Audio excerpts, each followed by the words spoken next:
देखो पिछली क्लास में हम लोगों ने यहाँ तक पढ़ लिया था, जो जो यूएनओ की जो जो अलग संस्थाएं हैं, डब्ल्यूएचओ है, यूएनडीपी है, यूएनएचआरसी है, यूएनएससीआर है, यूनिसेफ और यूनेस्को, इनके नाम आप लोग याद रखना। आज से हम आगे चालू करेंगे, ठीक है। तो शीत युद्ध के बाद संयुक्त राष्ट्र संघ में सुधार। शीत युद्ध हो गया। शीत तुम लोगों को पता है, यूएसएसआर और यूएसए के बीच जो एक वैचारिक युद्ध था, विचारों का युद्ध था, उसको क्या कहा जाता है? शीत युद्ध कहा जाता है। उस शीत युद्ध के बाद राष्ट्र संघ में क्या क्या सुधार, यानी सुधार क्या आवश्यक है ना। तो हम लोगों ने पढ़ा था कि हमारा संविधान है, हमने 11वीं क्लास से खूब पढ़ा है ना, कि हमारा संविधान है। संविधान या कोई भी जो नियम बनते हैं वो अपने समय के अनुसार बनते हैं, और फिर जैसे जैसे समय परिवर्तित होता है, समय बदलता है, उसके साथ साथ उन नियमों में भी परिवर्तन की आवश्यकता होती है। चाहे हम घर में देखें, चाहे बाहर देखें, चाहे किसी देश के लिए देखें, ऐसे चाहे पूरे विश्व के लिए देखें, तो वो नियम एक समय के लिए तो ज़रूर सही होते हैं, लेकिन जैसे जैसे समय आगे बढ़ता है, ज़रूरतें बढ़ती हैं, सुख सुविधाएँ बढ़ती हैं, है ना, वैसे सदस्य बढ़ते हैं किसी संस्था के, उसके अनुसार उनके नियमों को परिवर्तित करना ज़रूरी होता है। तो ऐसे ही संयुक्त राष्ट्र संघ जब बना था तब उसमें कुछ चीज़ें थी, उनको अब परिवर्तित करना ज़रूरी है। तो उसमें सुधार की मांग समय समय पर उठती रहती है कि हमें संयुक्त राष्ट्र संघ में ये सुधार किए जाने चाहिए। तो उसी के बारे में हम पढ़ेंगे। बदलते परिवेश में ज़रूरतों को पूरा करने के लिए किसी भी संगठन में सुधार और विकास करना लाजमी है। लाजमी मतलब ज़रूरी है, ठीक है।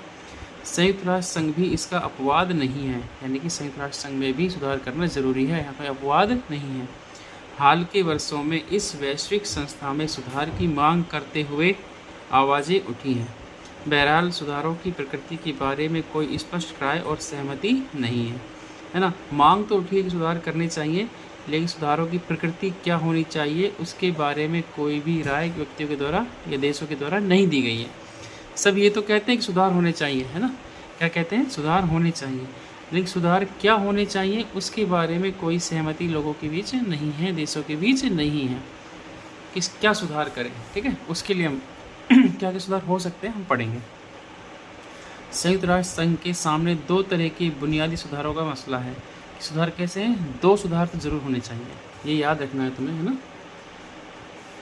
एक तो ये कि संगठन की बनावट और इसकी प्रक्रियाओं में सुधार किया जाए। संगठन की बनावट और प्रक्रिया, ठीक है। दूसरे, इस संगठन के न्यायाधिकार में आने वाले मुद्दों की समीक्षा की जाए, ठीक है। ये इंपॉर्टेंट है, दोनों चीज़ याद रखना। एक तो बनावट का है, दूसरा है न्यायाधिकार का। बनावट यानी कि जो उसके संगठन में जो देश हैं उन देशों की संख्या का, और मुख्यतः जो ये है सुरक्षा परिषद का, ठीक है। संयुक्त राष्ट्र संघ में जो एक अंग है संयुक्त राष्ट्र संघ सुरक्षा परिषद, हमने पढ़ा था पिछली बार। इसके 15 सदस्य हैं अभी, है ना, 15 सदस्य हैं, और जो अस्थायी हैं, स्थायी हैं। अस्थायी देशों की सदस्यता 2 साल के लिए होती है, स्थायी वाले परमानेंट हैं। स्थायी के पास वीटो पावर होती है, ये हमने पढ़ा था, है ना। तो उसमें भी क्या है, सुधार होना चाहिए। और दूसरा है न्यायाधिकार में आने वाले मुद्दों की समीक्षा। न्यायाधिकार का मतलब है उसके अधिकार का क्षेत्र, कि वो क्या क्या काम कर सकता है, क्या क्या काम नहीं कर सकता। यूएन के पास कौन से अधिकार होने चाहिए, कौन से अधिकार नहीं होने चाहिए, उसका काम क्या होना चाहिए, इसमें भी क्या होनी चाहिए, एक सुधार होना चाहिए, ठीक है। इसकी बात की जा रही है। तो 2 तरीके हैं, एक है बनावट, दूसरा है न्यायाधिकार, है ना। याद रखना कि संयुक्त राष्ट्र संघ में किस तरह की 2 सुधारों की मांग सबसे ज़्यादा की जा रही है। एक तो है बनावट और प्रक्रिया का, और दूसरा है न्यायाधिकार का। लगभग सभी देश सहमत हैं कि दोनों ही तरह के ये सुधार जरूरी हैं। देशों के बीच में सहमति इस बात पर नहीं है कि दरअसल इसके लिए दरअसल ठीक करना क्या है, कैसे करना है और कब करना है। ये तो सब चाहते हैं कि सुधार होना चाहिए, लेकिन सुधार के लिए करना क्या है, कैसे करना है और कब करना है, ये किसी को नहीं पता। चाहते सब हैं, लेकिन उसका तरीका क्या होगा, कब होगा, कैसे होगा, उसके लिए एक सहमति नहीं है लोगों में, ठीक है। बनावट और प्रक्रियाओं में सुधार के अंतर्गत ये याद रखना, ऐसे भी आ सकता है कि बनावट और प्रक्रियाओं में क्या सुधार किए जा सकते हैं, अपनी राय दीजिए, है ना। याद रखना है, समझना है इसको बस। बनावट और प्रक्रियाओं में सुधार के अंतर्गत सबसे बड़ी बहस सुरक्षा परिषद के कामकाज को लेकर है। इससे जुड़ी हुई एक मांग यह है कि सुरक्षा परिषद में स्थायी और अस्थायी सदस्यों की संख्या बढ़ाई जाए। बहुत इंपॉर्टेंट काम है ये, ठीक है, ये वाला। सुरक्षा परिषद में स्थायी और अस्थायी सदस्यों की संख्या बढ़ाई जाए ताकि समकालीन विश्व राजनीति की वास्तविकताओं की इस संगठन में बेहतर नुमाइंदगी हो सके। ये लाइन याद रखना कि सुरक्षा परिषद में जो दो तरह के सदस्य हैं, स्थायी और अस्थायी। देखो, स्थायी है 5, अस्थायी है 10। पिछली बार मैंने 11 बोला था, उसके लिए सॉरी, है ना। स्थायी हैं 5 और अस्थायी हैं 10, तो टोटल हो गए 15। इन 15 की जगह अब सदस्य संख्या बढ़नी चाहिए सुरक्षा परिषद में। देशों की मांग ये है, स्थायी में भी बढ़नी चाहिए और अस्थायी में बढ़नी चाहिए। जो पिछली बार में तो ये बार बार 11 कह रहा था ना, वो मेरे दिमाग में एक गलत बात आ गई थी कि जब ये यूएन बना था तब टोटल 11 थे, है ना, तो वो दिमाग में 11 रह गया था। तो यूनाइटेड नेशन 24 अक्टूबर 1945 को जब बना था उस समय 11 सदस्य थे, 5 स्थायी और 6 अस्थायी। 5 स्थायी थे उस समय और 6 अस्थायी थे। देखो 1945 में क्या था, स्थायी थे 5 और अस्थायी 6, तो टोटल कितने हो गए 11, ठीक है। फिर 1965 में एक सुधार किया गया, ये भी याद रखना, ठीक है। आंसर लिखोगे ज़्यादा अच्छा लगेगा। दर्शना, पूजा, जो तुम लोग ज़्यादा अच्छे नंबर लेके आने वाले ऐसे, वो लोग याद रखना कि 1965 में एक सुधार किया गया। स्थायी तो 5 ही रह गए और अस्थायी की संख्या 10 कर दी गई, टोटल हो गए 15। तो जब यूनाइटेड नेशन बना था तब सदस्य संख्या थी 11, जब 1965 में सुधार किया गया उसके बाद हो गई 15। 4 अस्थायी सदस्यों की संख्या बढ़ा दी गई थी। तो उस दिन में 11 जो कह रहा था ना, वो ये था, दिमाग से निकल गया था, ठीक है। स्थायी 5 थे, अस्थायी 6 थे। फिर 1965 में स्थायी तो 5 ही रहे, अस्थायी 10 बढ़ा दिए, 15 हो गए। जो वीटो पावर है इन पाँचों के पास है बस। वीटो पावर का मतलब निषेध अधिकार का अधिकार है इनके पास, है ना, कि कोई भी काम करना है या नहीं करना है उन पर इनकी राय इम्पोर्टेंट होती है। इनकी अगर ना हो गई किसी भी एक की तो वो काम नहीं होगा। टोटल 15 है, 15 में से 14 देशों ने हाँ कर दी और एक स्थायी ने, जो परमानेंट मेंबर है, उसने ना कर दी, तो काम नहीं होगा। और चाहे भले ये 5 मेंबर हाँ कर दें, उसके बाद ये 10 के 10 ना कर दें, तो काम होगा, ठीक है। वीटो पावर इन 5 के पास है। तो सुरक्षा परिषद में स्थायी और अस्थायी सदस्यों की संख्या बढ़ाई जाए ताकि समकालीन विश्व राजनीति की वास्तविकताओं की इस संगठन में बेहतर नुमाइंदगी हो सके। तो लोग क्या चाहते हैं कि भाई अब कितने देश हैं, टोटल 15 ही बनते हैं, जबकि 5 ही स्थायी हैं। तो उस समय तो चलो भारत विकसित नहीं था, है ना, जापान विकसित नहीं था, और अच्छे अच्छे देश हैं, बड़े बड़े हैं, जिनकी जर्मनी है, इटली है, बहुत सारे देश ऐसे हैं जो चाहते हैं कि उनको परमानेंट सदस्यता मिल जाए और सुरक्षा परिषद के स्थायी मेंबर बन जाएं। उसके लिए प्रयास कर रहे हैं। तो क्या कहते हैं कि अब इसकी संख्या बढ़नी चाहिए, 5 ही नहीं रहनी चाहिए, और अस्थायी सदस्यों की संख्या भी बढ़नी चाहिए। खास तौर पर से एशिया, अफ्रीका और दक्षिणी अमेरिका के ज़्यादा देशों को सुरक्षा परिषद में सदस्य देने की बात उठ रही है। देखो कहाँ कहाँ, एशिया, अफ्रीका और दक्षिण अमेरिका। क्योंकि देखो 5 देश कौन कौन से हैं, फ्रांस है, ब्रिटेन है। फ्रांस और ब्रिटेन कहाँ से हो गए, यूरोप से हो गए। यूरोप बिल्कुल छोटा सा है, वहाँ से 2 देश हो गए। एक अमेरिका हो गया, है ना, 3 हो गए। पूरे एशिया से सिर्फ एक है, वो है चीन, जबकि यहाँ पर भारत भी है और जापान भी है। तो एशिया की जनसंख्या सबसे ज़्यादा है, सबसे बड़ा महाद्वीप है, तो यहाँ से सिर्फ एक देश है। और फ्रांस हमारे, सॉरी यूरोप जो है हमारे भारत से थोड़ा सा, भारत के बराबर है लगभग। फिर यूरोप की जनसंख्या मतलब इतनी कम है, वहाँ से 2 मेंबर हैं, और हमारे एशिया से एक ही है। अफ्रीका से कोई नहीं है, दक्षिण अमेरिका से कोई नहीं है ना।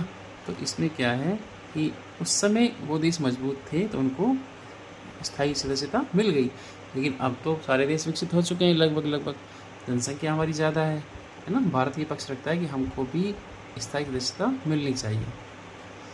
तो एशिया, अफ्रीका, दक्षिण अमेरिका। देखो अफ्रीका से कोई नहीं है, दक्षिण अमेरिका से कोई नहीं है, एशिया सिर्फ एक चीन है, ठीक है। तो ये लोग बोलते हैं कि हमारे क्षेत्र के देशों को ज़्यादा सदस्यता मिलनी चाहिए। देशों को सुरक्षा परिषद में सदस्यता देने की बात उठ रही है। इसके अतिरिक्त अमेरिका और पश्चिमी देश संयुक्त राष्ट्र संघ के बजट से जुड़ी प्रक्रियाओं और उसके प्रशासन में सुधार चाहते हैं। देखो हम क्या चाहते हैं, सुरक्षा परिषद में सदस्यता बढ़ जाए लोगों के देशों की, और जो पश्चिमी देश है यानी कि यूरोपीय देश है और है ना अमेरिका भी, ये क्या चाहता है, बजट से जुड़ी प्रक्रियाओं और उसके प्रशासन में सुधार चाहता है, क्योंकि ज़्यादा पैसा ये लोग देते हैं। मैंने बताया संयुक्त राष्ट्र संघ का काम ऐसा तो चंदे पर चलता नहीं है, उसके पास अपनी कोई अर्थव्यवस्था नहीं है, कोई सेना नहीं है, तो वो क्या करता है, सभी देशों से थोड़ा थोड़ा योगदान लेता है, सभी देश उसमें अपना योगदान देते हैं। तो जो पश्चिमी देश हैं, यूरोप के देश हैं और अमेरिका है, वो सबसे ज़्यादा पैसा देते हैं संयुक्त राष्ट्र संघ में। तो जब वो सबसे ज़्यादा पैसा देते हैं तो अपनी बात भी मनवाते हैं, ठीक है। यूएन पर दबाव रहता है अमेरिका का हमेशा, क्योंकि उसका लगभग 16% हिस्सा, पूरे खर्चे का 16% हिस्सा अकेले अमेरिका देता है। यदि यूएन 100 रुपये खर्च करेगा तो उसमें 16 रुपये अकेले अमेरिका देता है, और पूरी दुनिया बाकी 84%, जिसमें यूरोप के जो देश हैं वो ज़्यादा देते हैं। जापान भी काफ़ी पैसे देता है, भारत लगभग 2% के आसपास देता है। तो फिर क्या है, तो जो ज़्यादा पैसे देगा वो ज़्यादा बात भी अपनी मनवाता है। तो इस तरह से अमेरिका का प्रभुत्व है। तो वो पश्चिमी देश और अमेरिका क्या चाहते हैं, भाई बजट में सबका हिस्सा थोड़ा थोड़ा, हमारा हिस्सा कम हो और दूसरे देशों का हिस्सा बढ़ जाए, वो ये चाहते हैं, ठीक है। जहाँ तक संयुक्त राष्ट्र संघ में किन्हीं मुद्दों को ज़्यादा प्राथमिकता देने अथवा उन्हें संयुक्त राष्ट्र संघ के न्यायाधिकार में लाने का सवाल है, तो कुछ देश और विशेषज्ञ चाहते हैं कि संगठन शांति और सुरक्षा से जुड़े मिशनों में ज़्यादा प्रभावकारी अथवा बड़ी भूमिका निभाए, जबकि जो औरों की इच्छा है कि ये संगठन अपने को विकास तथा मानवीय भलाई के कामों, स्वास्थ्य, शिक्षा, पर्यावरण, जनसंख्या नियंत्रण, मानवाधिकार, लिंगत न्याय और सामाजिक न्याय तक सीमित रखें। ये भी कुछ लोग क्या कहते हैं, देखो कोई भी संगठन है उसमें लोगों की राय अलग अलग होती है। कोई कहता है ये काम करना चाहिए और कोई कहता है ये काम करना चाहिए। ये हो गया बनावट और प्रक्रिया वाला मुद्दा। ये है न्यायाधिकार, ठीक है। क्या कहते हैं कुछ लोग, क्या कहते हैं कुछ देश और विशेषज्ञ क्या कहते हैं कि संगठन को शांति और सुरक्षा से जुड़े मिशनों में ज़्यादा प्रभावकारी अथवा बड़ी भूमिका निभानी चाहिए, कि विश्व में शांति की स्थापना पर ध्यान ज़्यादा देना चाहिए। कौन कहते हैं, कुछ देश कहते हैं और विशेषज्ञ कहते हैं। जब बाकी लोग क्या कहते हैं कि इसको शांति सुरक्षा के बाद क्या करना चाहिए, मानवीय भलाई, यानी जिसमें इंसान की भलाई हो रही हो, जैसे स्वास्थ्य पर ध्यान देना चाहिए विश्व में, शिक्षा पर, पर्यावरण जो भी आजकल पर्यावरण को नुकसान हो रहा है उस पर, जनसंख्या नियंत्रण बहुत बड़ी समस्याएं हैं, मानवाधिकार ह्यूमन राइट्स पर, लिंगत न्याय स्त्री और पुरुष के बीच जो भेदभाव होता है, जो उनके अधिकारों को बीच में गैप है उसको ख़त्म करना, सामाजिक न्याय, किसी के साथ किसी भी आधार पर भेदभाव ना हो, है ना, सामाजिक न्याय, वहाँ तक सब काम करना चाहिए। शांति सुरक्षा की बात छोड़ देनी चाहिए। दोनों के अलग अलग मुद्दे हैं अपने, ठीक है। आइए हम दोनों ही किस्म के सुधारों पर नजरें दौड़ाएं। इस चर्चा में हम ज़्यादा और ढांचागत प्रक्रिया के सुधारों पर देखें, ठीक है। ये सब हम पढ़ेंगे, जो ये है ना एकदम पढ़ेंगे बाद में। अभी तुम्हारा ये पहले एक चैप्टर पढ़ते हैं पूरा, ठीक है। संयुक्त राष्ट्र संघ की स्थापना दूसरे विश्व युद्ध के तत्काल बाद सन 1945 में हुई। याद ही है कब था, 24 अक्टूबर 1945। याद है 24 अक्टूबर को संयुक्त राष्ट्र संघ दिवस मनाया जाता है। अभी भी हमने पढ़ा था, आम सभा एक पढ़ी थी, जनरल असेंबली, है ना। प्रत्येक देश का एक व्यक्ति वहाँ पर उस देश का प्रतिनिधि बनकर जाता है। अभी संयुक्त राष्ट्र संघ की मीटिंग चल रही है, ठीक है। अभी संयुक्त राष्ट्र संघ की मीटिंग चल रही है, जो वार्षिक अधिवेशन होता है, साल में एक बार होता है, वहाँ पर चल रही है। और वहाँ पर अभी जो ऑपरेशन सिंदूर हुआ था उसकी बातें चल रही है। पाकिस्तान के वहाँ पर प्रधानमंत्री गए हुए हैं और उसका जवाब उन्होंने विदेश मंत्री जो एस जयशंकर उन्होंने दिया है। मैं आपको लिंक शेयर करूँगा, देखना, है ना, वो क्या बोलते हैं। वहाँ पर ऐसी बातें हर साल बैठकर की जाती हैं। पूरे विश्व में जो भी मुद्दे हैं उनको उठाया जाता है। इस महायुद्ध के बाद विश्व राजनीति की जो सच्चाइयाँ थी उसी के अनुरूप इसका गठन हुआ। शांति स्थापना करनी थी, उसके लिए हुआ, और इसके कामकाज से तत्कालीन विश्व राजनीति की वास्तविकताएं झलकती थी। शीत युद्ध के बाद ये सच्चाइयाँ बदल गई हैं। 1991 से आए बदलावों में से कुछ निम्नलिखित हैं। शीत युद्ध के काल में जो भी दिक्कतें थीं वो 1991 से बदल गई है। अब क्या हो गया शीत युद्ध के बाद, शीत युद्ध के विघटन के परिणाम, है ना, उसके बाद क्या क्या चेंज आए हैं। देखो, सोवियत संघ बिखर गया, हमको पता है 25 दिसंबर 1991 को सोवियत संघ का विघटन हो चुका था। अमेरिका सबसे ज़्यादा ताकतवर है, फिर दोनों के बीच लड़ाई थी, एक हार गया, अमेरिका ताकतवर बन गया। सोवियत संघ के उत्तराधिकारी राज्य रूस और अमेरिका के बीच अब संबंध कहीं ज़्यादा सहयोगात्मक है। जो भी सोवियत संघ की जो पहले रूस ही उसका मुख्य वो बना था ना, एक तरीके से चेहरा रूस ही था, उस समय भी रूस था, अभी भी रूस ही है ना। रूस को ही सोवियत संघ का उत्तराधिकारी बनाया गया था, उसकी जगह स्थायी सीट रूस को ही मिली थी। ठीक है, सारी जिम्मेदारी जो सोवियत संघ की थी बाद में रूस को मिल गई थी। तो रूस और अमेरिका के बीच अब संबंध कहीं ज़्यादा सहयोगात्मक हैं। जो पहले लड़ाई का माहौल था वो अब नहीं है। चीन बड़ी तेज़ी से एक महाशक्ति के रूप में उभर रहा है। चीन उस समय इतना विकसित नहीं था जो अब जैसा अब हो गया है। भारत भी तेज़ी से इस दिशा में अग्रसर है, भारत भी विकसित हो रहा है धीरे धीरे। भारत उस समय थोड़ा कमज़ोर था। एशिया की अर्थव्यवस्था अप्रत्याशित दर से तरक्की कर रही है। अर्थव्यवस्था एशिया की बढ़ रही है, जापान भी विकसित हो गया है ना, उद्योग धंधे काफ़ी अच्छे फल फूल रहे हैं यहाँ पर। अनेक नए देश संयुक्त राष्ट्र संघ में शामिल हुए हैं। ठीक है, तो जब ये बना था 24 अक्टूबर 1945 को, उस समय इसकी संख्या सदस्य संख्या 50 थी, उसके बाद 51 थी, पोलैंड शामिल हो गया था 15, है ना। लेकिन अब जब सोवियत संघ का विघटन हुआ, क्योंकि उस समय सोवियत संघ के अधिकांश देश इसमें शामिल नहीं थे, लेकिन वो भी अब इसमें शामिल हो गए हैं। तो अनेक नए देश संयुक्त राष्ट्र संघ में शामिल हुए हैं। ये देश सोवियत संघ से आज़ाद हुए देश हैं अथवा पूरी यूरोप के भूतपूर्वी साम्यवादी देश हैं। साम्यवाद तुमको पता ही है, जहाँ निजी संसाधनों पर क्या होता है भाई, निजी संसाधन नहीं होते हैं, संसाधनों पर सरकार का कब्जा होता है। ठीक है, विश्व के सामने चुनौतियों की पूरी नई कड़ी, नई समस्याएं हैं। जनसंहार, गृह युद्ध, जनसंहार यानी कि ऐसे कोई ऑपरेशन होना जिनमें बड़े पैमाने पर जन को यानी कि व्यक्तियों को हानि होती है। गृह युद्ध, देश में आपस में ही कलह हो जाना, जातीय संघर्ष, जातीय संघर्ष होते रहते हैं। आतंकवाद, परमाणु प्रसार का मतलब है अन्य बहुत सारे देशों के पास परमाणु हथियार पहुंच जाना, उपलब्ध हो जाना। जलवायु में बदलाव, जलवायु परिवर्तन, पता है हम सबको। पर्यावरण की हानि हो रही है प्रदूषण से। महामारी, कोरोना तुम सबने देखा है ना, ये संकट नए आ रहे हैं।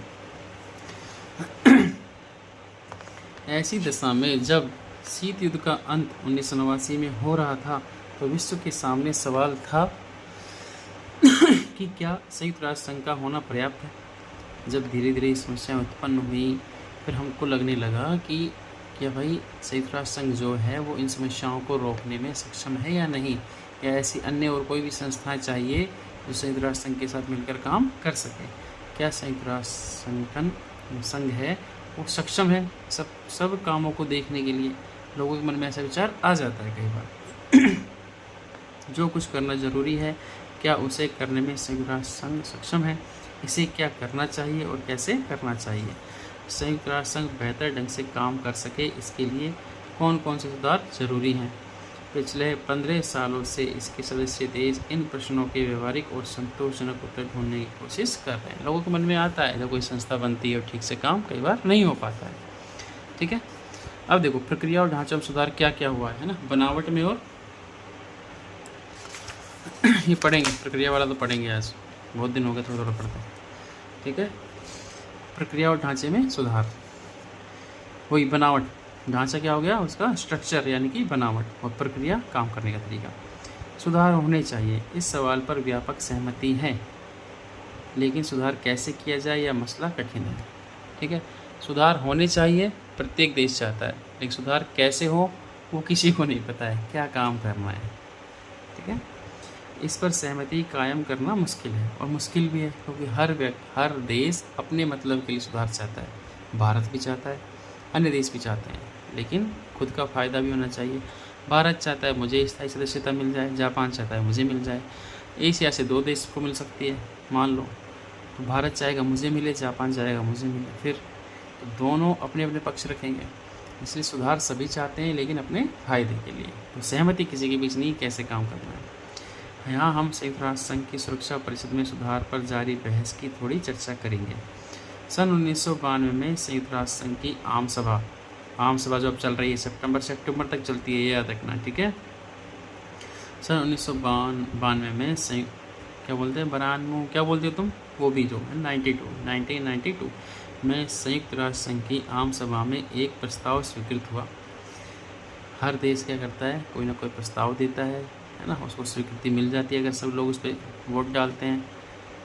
प्रस्ताव में 3 मुख्य शिकायतों का जिक्र था, ये याद रखना है, ठीक है। 1992 में जो प्रस्ताव पास हुआ उनमें 3 शिकायतें क्या क्या थी। सुरक्षा परिषद अब राजनीतिक वास्तविकताओं की नुमाइंदगी नहीं करती।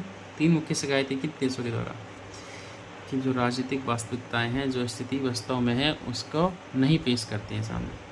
इसके फैसलों पर पश्चिमी मूल्यों और हितों की छाप होती है और इन फैसलों पर चंद देशों का दबदबा होता है। लोगों ने क्या कहा कि संयुक्त राष्ट्र संघ के जो भी फैसले आते हैं, जो निर्णय आते हैं, वो पश्चिमी देशों के प्रभाव में आते हैं, ठीक है, और अन्य देशों का इस पर कोई योगदान नहीं रहता। इस पर कुछ देश हैं, चंद देश हैं, उनका ही दबदबा होता है। सुरक्षा परिषद में बराबर का प्रतिनिधित्व नहीं है। कि सुरक्षा परिषद में जो भी प्रतिनिधित्व है देशों का, उसमें सभी को बराबरी नहीं मिली है। एक पश्चिमी क्षेत्र ज़्यादा है और बाकी विश्व कम है। संयुक्त राष्ट्र संघ के ढांचे में बदलाव की इन बढ़ती मांगों के मद्देनज़र 1 जनवरी 1997 को संयुक्त राष्ट्र संघ के महासचिव कोफी अन्नान ने जांच करा। ये याद करना, कोफी अन्नान है ना, जनवरी 1997। जब इतनी चीज़ें लोगों की तरफ शिकायतें उठाई गई तो उन शिकायतों को दूर करने के लिए संयुक्त राष्ट्र संघ के उस समय महासचिव थे आम सभा के, संयुक्त राष्ट्र संघ महासभा, यूनाइटेड नेशन जनरल असेंबली, उंगा बोलते हैं, उस दिन मैंने बताया था, ठीक है, उंगा, ये यूनाइटेड नेशन जनरल असेंबली, संयुक्त राष्ट्र संघ आम सभा। इसका एक जो सबसे प्रमुख चेहरा बोलता है कि संयुक्त राष्ट्र संघ का एक प्रमुख चेहरा जो दिखता है सबसे सामने, वो क्या है, महासचिव। तो 1997 में संयुक्त राष्ट्र संघ के महासचिव थे कोफी अन्नान। उन्होंने एक जांच शुरू करवाई कि सुधार कैसे कराया जाए। वही सुधार करने हैं, सब कह रहे हैं, कैसे कराया जाए, इसके लिए कुछ तो आम सहमति होनी चाहिए। तो उन्होंने कुछ चीज़ें बताई कि किसको स्थायी सदस्यता दी जाए। मिसाल के तौर पर यही कि क्या सुरक्षा परिषद के नए सदस्य चुने जाने चाहिए। इसके बाद के सालों में सुरक्षा परिषद की स्थायी और अस्थायी सदस्यता के लिए मापदंड सुझाए गए कि भाई स्थायी कोई बन रहा है तो उसके लिए क्या क्या चीज़ उसके पास होनी चाहिए, अस्थायी बन रहा है तो क्या होना चाहिए। इनमें से कुछ निम्नलिखित हैं। सुझाव आए कि एक नए सदस्य को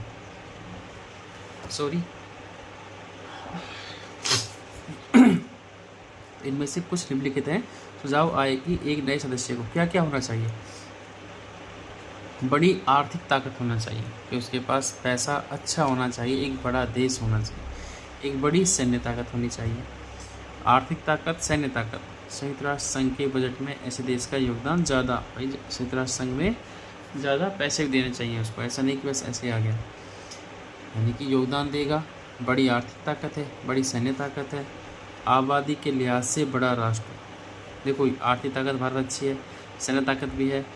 अभी फ़िलहाल देखो हम पढ़ेंगे, ये देखो भारत बहुत कम हिस्सा दे रहा है, 2%, सॉरी मेरी गलती से निकल गया था, ये बढ़ गया है ना, कम हो गया है। 16 वाला मैंने पहले पढ़ा था, उसमें इसका 16% था और इसका शायद 2% था। अभी देखो भारत का मात्र 8% है और अमेरिका का 22% है, चीन का 12% है। अब बताओ अमेरिका कोई बात बोलेगा, यानी 100 में से 22 रुपये अमेरिका दे रहा है और भारत दे रहा है 80 पैसे, तो संयुक्त राष्ट्र संघ में किसकी बात मानी जाएगी।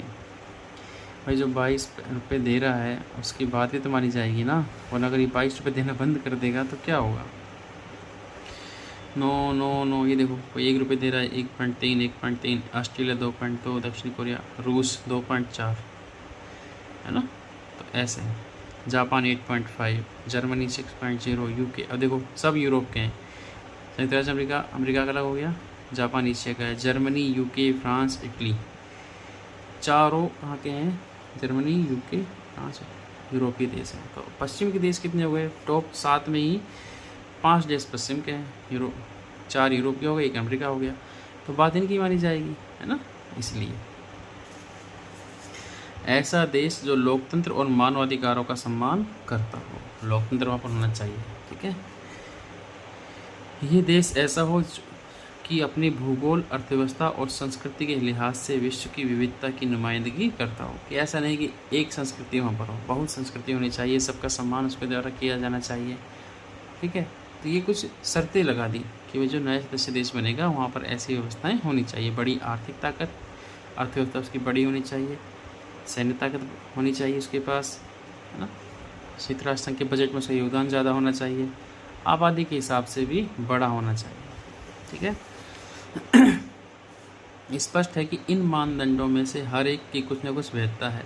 सरकारें अपने अपने हित और महत्वाकांक्षाओं के लिहाज से कुछ कसौटियों को फायदेमंद तो कुछ को नुकसानदेह मानती है। यानी कोई देश, भारत है, आर्थिक ताकत भी है, सैन्य ताकत भी है, आबादी के हिसाब से भी है, लोकतंत्र भी है, बहुत सारी संस्कृतियाँ भी हैं। बस एक चीज़ भारत में नहीं है कि संयुक्त राष्ट्र संघ के बजट में ऐसे देश का योगदान ज़्यादा हो। भारत कितना देता है? मात्र 0.8% देता है। भारत 0.8% देता है। भारत का स्थान कौन सा है? 21वां है। तो भारत बोलेगा इस पॉइंट को हटाओ, है ना। तो हर देश क्या करता है, कुछ पॉइंट उनको पसंद आए, कुछ पॉइंट उनको पसंद नहीं आया। भारत को ये वाला पसंद नहीं आया कि उसका बजट में योगदान ज़्यादा हो। ठीक है, तो स्पष्ट है कि इन मानदंडों में से हर एक की कुछ न कुछ वैधता है। सरकारें अपने अपने हित और महत्वाकांक्षाओं के लिहाज से कुछ कसौटियों को फायदेमंद तो कुछ को नुकसानदेह मानती हैं। कुछ तो इनमें से भारत के लिए सारे फायदेमंद हैं, एक बजट में योगदान वाले को छोड़ के। भले ही कोई देश सुरक्षा परिषद की सदस्यता के लिए इच्छुक न हो, वह फिर भी बता सकता है कि इन कसौटियों में दिक्कत है। कोई इसको शामिल होना है उसके लिए अलग बात है। कुछ देश ऐसे भी हैं जिनको शामिल नहीं होना है, उनको पता है कि हमारा नंबर कभी नहीं आएगा, फिर भी वो इनमें क्या है, कमियां बताएगा, क्योंकि सदस्य तो है वो। सुरक्षा परिषद की सदस्यता के लिए देश की अर्थव्यवस्था कितनी बड़ी होनी चाहिए अथवा उसके पास कितनी बड़ी सैन्य ताकत होनी चाहिए। कोई राष्ट्र संयुक्त राष्ट्र संघ के बजट में कितना योगदान करे कि सुरक्षा परिषद की सदस्यता हासिल कर सके। कोई देश विश्व में बड़ी भूमिका निभाने की कोशिश कर रहा हो तो उसकी बड़ी जनसंख्या इसमें बाधक है या सहायक। अगर लोकतंत्र और मानवाधिकार के प्रति सम्मान ही कसौटी हो तो इस मामले में बेहतरीन रिकॉर्ड रखने वाले की कतार लग जाएगी। सवाल यह है कि क्या ये देश परिषद के सदस्य के रूप में प्रभावकारी होंगे, है ना। तो हर किसी के पास अलग अलग योग्यताएं हैं। अब कौन सा देश ज़्यादा प्रभावकारी होगा किसी को नहीं पता। इसके आगे सवाल ये भी है कि प्रतिनिधित्व के मसले को कैसे हल किया जाए। क्या भौगोलिक दृष्टि से बराबरी के प्रतिनिधित्व का ये अर्थ है कि एशिया, अफ्रीका, लातिन अमेरिका और कैरिबियाई क्षेत्र की एक सीट सुरक्षा परिषद में होनी चाहिए। भाई अगर ऐसा माने कि भाई एशिया से भी होना चाहिए, अफ्रीका से होना चाहिए, लैटिन अमेरिका का मतलब होता है दक्षिण अमेरिका, उसको लातिनी लिख देते हैं। ठीक है, ऐसे होता है LATINI। ठीक है, तो ये लातिनी कर देते हैं।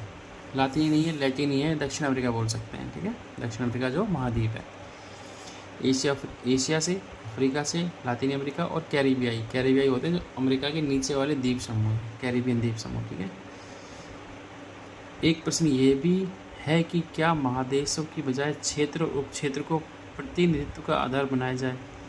कोई लोग बोलते हैं कि भाई महाद्वीपों को छोड़ो, जैसे दक्षिणी एशिया हो गया, मध्य एशिया हो गया, है ना, इसे आधार पर सीट बांट दो। दक्षिणी पूर्वी एशिया हो गया, इस तरह से बांट दो। पढ़ा है ना, आसियान, सार्क, मध्य एशिया, इस तरह से। प्रतिनिधित्व का मसला भूगोल के आधार पर क्यों हल किया जाए। कोई बोलेगा कि भाई ऐसा क्यों करना है, क्षेत्र, पूरी दुनिया तो एक है, तो ऐसे क्षेत्रों में क्यों बांटना है। आर्थिक विकास को आधार मानकर ये मसला क्यों नहीं हल किया जाए। तो बोलेंगे कि भाई ऐसे क्यों करना है, आर्थिक विकास को मापदंड बना लो, जो स्टैंडर्ड है वो किसका बना लो, आर्थिक विकास को बना लो, है ना। मान लीजिए तुम्हारा ही है, तुम में से बोले इसके पास साइंस है, उसको ही सिर्फ आगे पढ़ने का मौका मिलेगा, आर्ट्स वालों को नहीं मिलेगा। तुम लोग बोलोगे आर्ट्स वालों को मिलना चाहिए, कोई बोलेगा कि परसेंटेज के आधार पर मिलना चाहिए, किसी का भी परसेंटेज ज़्यादा हो, किसी भी स्ट्रीम में हो जाए, है ना। तो ये चीज़ें हैं, जो जिस क्षेत्र में ज़्यादा अच्छा है वो उस क्षेत्र को ही अपनाने का कहता है। अगर आर्थिक विकास को आधार माने तब भी कठिनाई है। विकासशील देश विकास की अलग अलग सीढ़ियों पर खड़े हैं, तो इस संस्कृति का क्या करें कि भाई किसी की संस्कृति बहुत महान है भारत की तरह, तो उसको क्या फ़ायदा होगा। क्या विभिन्न संस्कृतियों सभ्यताओं को ज़्यादा संतुलित ढंग से प्रतिनिधित्व दिया जाए। कोई विश्व को सभ्यता या संस्कृति के आधार पर बांटकर कैसे देख सकता है। जब कि किसी एक ही राष्ट्र के भीतर विभिन्न संस्कृति धाराएं उपस्थित होती हैं। इसी से जुड़ा एक मसला सदस्यता की प्रकृति को बदलने का था। मिसाल के तौर पर कुछ का जोर था कि 5 स्थायी सदस्यों को दिया गया विशेषाधिकार खत्म होना चाहिए, यानी वीटो पावर क्या कर दो, खत्म कर दो, कोई मांगेगा ही नहीं, सब अस्थायी हो जाएंगे। अनेक का मानना था कि निषेधाधिकार लोकतंत्र और संप्रभु राष्ट्रों के बीच बराबरी की धारणा से मेल नहीं खाता है, अतः ये संयुक्त राष्ट्र संघ के लिए उचित या प्रासंगिक नहीं है। उन्होंने ये कहा कि जब संयुक्त राष्ट्र संघ ये कहता है कि प्रत्येक देश जो है वो विश्व में बराबर है, तो कुछ 5 देशों को ये विशेष अधिकार क्यों दिया गया है कि पूरे विश्व का फैसला कर सके। तो लोग ये कहते हैं कि आप क्या कीजिए, इनकी वीटो पावर ख़त्म कर दो। वीटो पावर ख़त्म कर दी तो बस स्थायी अस्थायी सब बराबर है, फिर कोई मतलब ही नहीं है, फिर कोई मांगेगा ही नहीं है स्थायी सदस्यता। तो इसलिए सबको वीटो पावर हटा दो। कुछ लोग ये भी मानते हैं, उससे सब देश क्या हो जाएंगे, बराबर, है ना। अब जिनके पास वीटो पावर है वो देश थोड़ा मतलब फ़ायदे में रहते हैं। तो ये संयुक्त राष्ट्र संघ की जो भावना है कि प्रत्येक देश बराबर है, उसके खिलाफ है, तो इसको वीटो पावर को ख़त्म कर देना चाहिए, ये लोग ये कहते हैं। सुरक्षा परिषद में 5 स्थायी और 10 अस्थायी सदस्य हैं। दूसरे विश्व युद्ध के बाद दुनिया में स्थिरता कायम रखने के लिए संयुक्त राष्ट्र संघ के घोषणा पत्र में 5 स्थायी सदस्यों को विशेष हैसियत दी गई। 5 स्थायी सदस्यों को मुख्य फ़ायदा था कि सुरक्षा परिषद में उनकी सदस्यता स्थायी होगी और उन्हें वीटो का अधिकार होगा। अस्थायी सदस्य 2 वर्षों के लिए चुने जाते हैं और इस अवधि के बाद उनकी जगह नए सदस्यों का चयन होता है। 2 साल की अवधि तक अस्थायी सदस्य रहने के तत्काल बाद किसी देश को फिर से इस पद के लिए नहीं चुना जा सकता। ठीक है, 2 बार चुने जाएंगे, 2 बार चुने जाने के बाद दोबारा से सदस्य नहीं बन सकते, ये याद रखना तुम्हें, ना। उसका एक गैप आएगा, उसके बाद दोबारा हो सकता है। मैंने बताया 1945 में संयुक्त राष्ट्र संघ बना था, तब 6 अस्थायी थे और 5 स्थायी थे, तो टोटल 11 थे। फिर 1965 में सुधार किया गया और सुरक्षा परिषद का जो आकार था वो बढ़ाया गया और अस्थायी सदस्यों को 6 से 10 कर दिया, तो टोटल 10 तो अस्थायी हो गए और 5 स्थायी हो गए, तो बन गए 15। ठीक है, भारत क्यों, ये भी याद रखना कि भारत लगभग 8 बार बन चुका है ना। हाँ, भारत 8 बार बन चुका है और अभी 21-22 में रहा था। ठीक है, तो 23-24 के लिए चुनाव नहीं लड़ सकता था, अब 25 का अब चल रहा है, हो सकता है भारत दोबारा चुनाव के लिए खड़ा हो जाए। ठीक है ना, ये याद रखना कि भारत अब तक कितना है, 8 बार। देखो कोई पूछेगा नहीं, तुम्हारी किताब में नहीं है तो पूछेगा नहीं, लेकिन अपने सवाल में तुम अगर लिख देते हो तो एक अच्छा इफेक्ट पड़ता है ना। अगर वो तुम्हें 4 मान लो 5 नंबर का सवाल है और तुम इसी का कोई सवाल आ गया हो, तुम्हें 3 नंबर देने वाला है और तुमने ऐसा लिख दिया है ना कि भारत वर्तमान तक 8 बार सुरक्षा परिषद का अस्थायी सदस्य रहा है और अभी 2021-22 में सदस्य रहा था, तो उसको ये लाइन लगेगी इसने पढ़ा है, कुछ एक्स्ट्रा भी पढ़ा है, तो हो सकता है वो तुम्हें 5 में से 4 भी दे दे नंबर, है ना। तो कुछ चीज़ें एक्स्ट्रा जो बताता हूँ उनको लिख लिया करो। ठीक है, तो 8 बार रह चुका है, ये याद रखना। 2 साल की अवधि तक अस्थायी सदस्य रहने के तत्काल बाद किसी देश को फिर से इस पद के लिए नहीं चुना जा सकता। अस्थायी सदस्यों का निर्वाचन इस तरह होता है कि विश्व के सभी महादेशों का प्रतिनिधित्व हो सके। महाद्वीप के आकार के, क्षेत्र के आकार पर होता है ना, क्षेत्र के आधार पर, जैसे एशिया से, अफ्रीका से, ऐसे। सबसे महत्वपूर्ण बात यह है कि अस्थायी सदस्यों को वीटो का अधिकार नहीं है, बता चुका हूँ कई बार। सुरक्षा परिषद में फैसला मतदान के जरिए होता है, हर सदस्य को 1 वोट का अधिकार होता है। बहरहाल स्थायी सदस्यों में से कोई एक अपने निषेधाधिकार का प्रयोग कर सकता है और इस तरह वे किसी फैसले को रोक सकता है, भले ही अन्य स्थायी सदस्यों और सभी स्थायी सदस्यों ने उस फैसले के पक्ष में मतदान किया हो। टोटल 15 हैं, 5 स्थायी हैं, 10 अस्थायी हैं। 10 लोगों ने हाँ कर दी किसी काम के लिए, 5 स्थायी में से भी 4 लोगों ने हाँ कर दी, 14 हाँ हो गई। 1 स्थायी ने ना कर दिया तो वो काम नहीं होगा।